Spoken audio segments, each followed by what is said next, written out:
Hi, this is Roger Strukhoff with the Tao Institute and co-chair of Stacking IT, which is part of the DCD Converge conferences. We've been having some interesting conversations about electricity and power.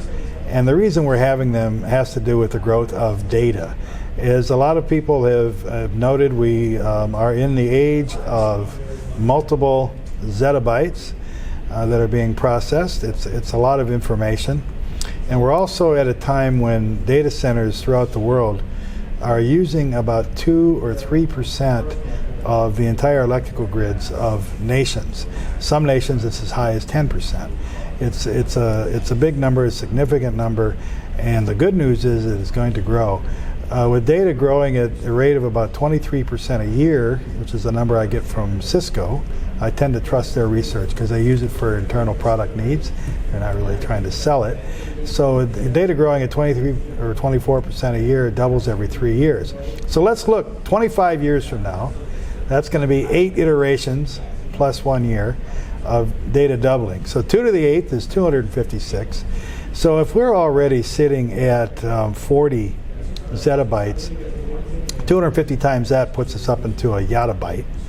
And wait a minute, didn't I just say that we're using 2 or 3% of the electrical grid? 256 times that is 500%. And as someone pointed out to me that, well, you know, over a 25-year period with Moore's Law and all sorts of innovation, and we're on the cusp of a lot of radical changes in the way that we store information. It's not a linear function.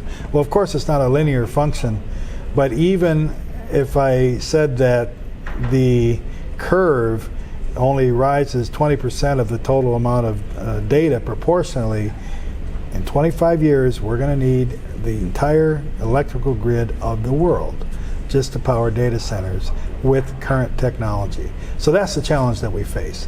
And we think that open innovation is the only way to go. If companies remain locked in to proprietary little silos, we're just not going to make it. So that's our little